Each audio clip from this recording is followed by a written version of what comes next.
Porque é o seguinte, o orçamento militar soviético era muito maior do que o orçamento militar russo hoje né? E se você for fazer certas comparações, né, há 10 anos atrás, os Estados Unidos por ano, gastaram num ano, para manutenção do seu arsenal nuclear, o montante de 60 bilhões de dólares. 60 bilhões de dólares, tá? Enquanto o orçamento militar total deles era de cerca de 700 bilhões de dólares.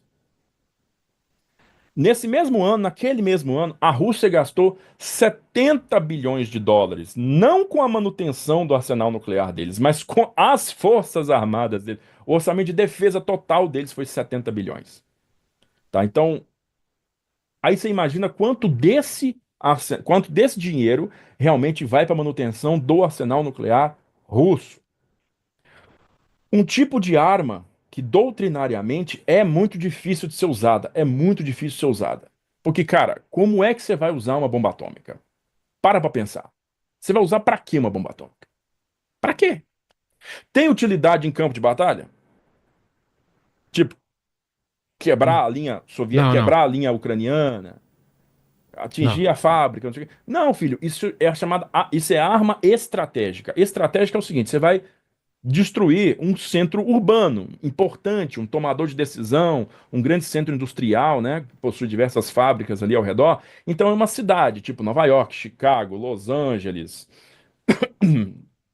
qualquer uma desse nível muito grande, né? Isso é que é alvo de bomba atômica. A mesma coisa, se os ocidentais forem pensar, né, o que que vai ser acertado na Rússia? Moscou, São Petersburgo, Vladivostok, todas essas cidades importantes num cenário Vladivostok, estratégico, né? Vladivostok é muito jogo war, né? Porque tem lá o território, né? É. Território. Eu não sei se existe um Oblast de Vladivostok, talvez tenha, mas é o grande porto russo Mas do eu, eu, Pacífico, eu né? quero, eu quero colocar o Marcílio na conversa agora. Ô Marcílio, Diga. sobre armas nucleares aí, vai chegar um ponto que vai ser usado ou não? Então, Vilela, na minha concepção, acho muito difícil, né? Como o Júlio bem falou, arma nuclear, ela é sempre utilizada como elemento de dissuasão. Porque, né, existe o princípio que você nunca vai usar uma arma nuclear, porque existem vários outros países que também têm armas nucleares, e o país, claro, tem medo do revide. No caso dos Estados Unidos e do Japão, foi usado para evitar que a guerra se prolongasse mais, né? Lá. E também era um contexto um pouco diferente, né? Porque não eram todas as grandes potências que tinham armas É. nucleares. No final da Segunda Guerra Mundial, a União Soviética, de fato, foi vista como uma das grandes responsáveis pela vitória dos aliados, vamos colocar assim, né? Na Segunda Guerra. E estava acontecendo ali uma série de conferências, a conferência de Yalta, a conferência de Potsdam, e havia o medo que a União Soviética, poderosa, com o Exército Vermelho, conseguisse influenciar todo o continente europeu.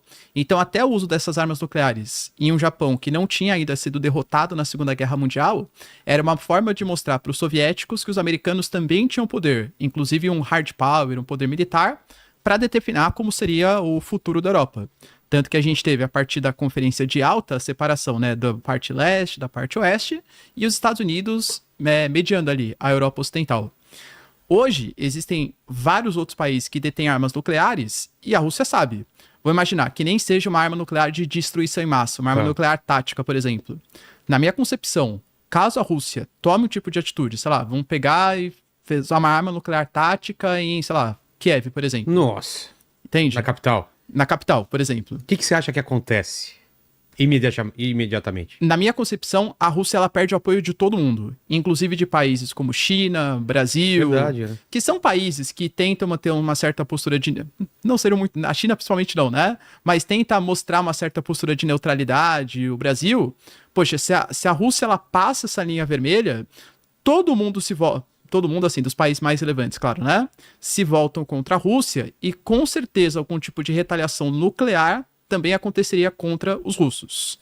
E aí causaria, né, Vindo de uma... quem você acha? Porque tem base nuclear na Europa. Se tem país. A Turquia, por exemplo, tem armas nucleares americanas, tem a Alemanha que tem armas nucleares americanas. Os Estados Unidos, ele acabou de inaugurar, por exemplo, uma base militar super importante na Polônia, que não faz fronteira com a Rússia. Pô, mas é muito perto, né? Tá próximo do esclave de Kaliningrado, que é um território russo próximo ali dos países bálticos.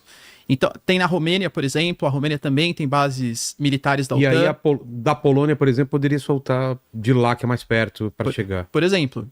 Então a Rússia sabe que ela não pode usar uma arma nuclear, porque a China não compraria esse conflito, o Brasil, a Índia não compraria esse conflito, entende? É que a gente tem que o Putin é muito louco, mas não é tão louco assim também, né?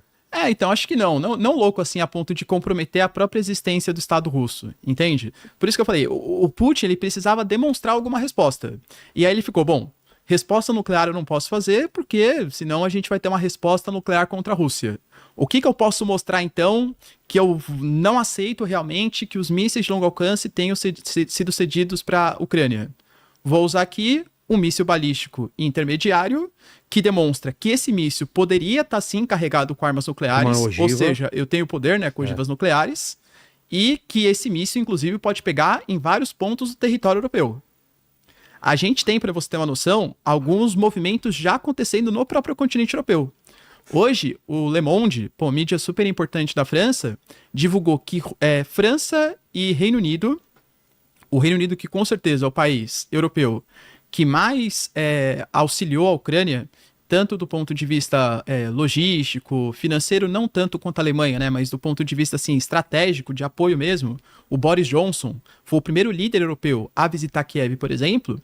O Reino Unido falou, olha, quando o míssil balístico foi acionado e chegou até a região de Dnipro, na Ucrânia, se tivesse algum tipo de ameaça a algum país do leste europeu, nós britânicos seríamos convocados e a gente mandaria o exército britânico na mesma noite.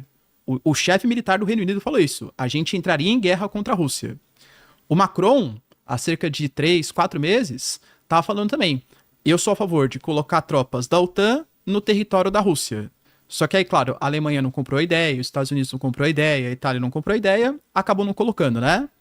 Hoje, o Le Monde coloca que França e Reino Unido estão negociando para não fazer sobre a OTAN. Não é que a OTAN vai colocar as tropas, mas que Reino Unido e França vão angariar alguns países que fazem parte da OTAN, possivelmente Letônia, Lituânia, Estônia, a Polônia, o Canadá, por exemplo, Justin Trudeau, que é o primeiro-ministro canadense, também já falou que seria favorável ao destacamento de algumas tropas, e a gente vai mandar tropas para o território ucraniano.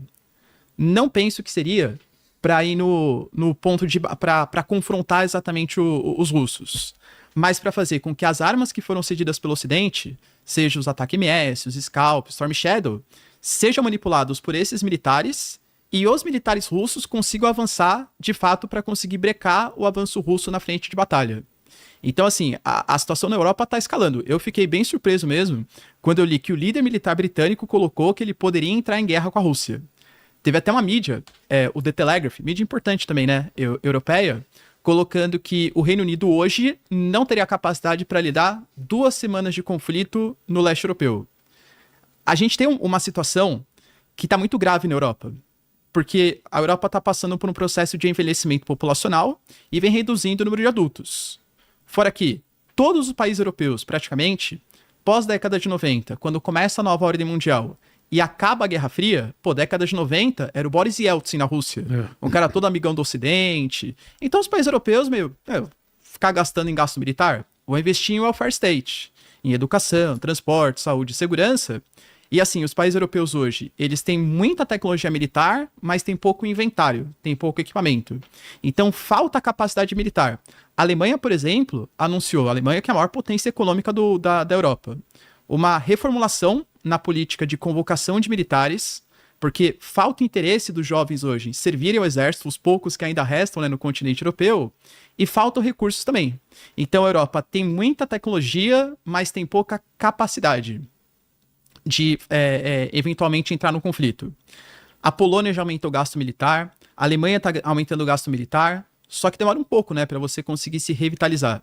Então, os europeus hoje, principalmente liderados pelo Keir Starmer, que é o do Reino Unido, e o Macron, eles estão tentando fazer um apoio mais contundente para a Ucrânia, Porque eles sabem que um avanço da Rússia vai significar uma derrota não só da Ucrânia, mas uma derrota de todo o continente europeu. Ainda mais no contexto atual, que o Trump já declarou que a Europa tem que tomar conta dos seus próprios problemas. O Trump tem uma política muito mais America First, nacionalista, né? Então a Europa vai ter que começar a se virar. Por exemplo,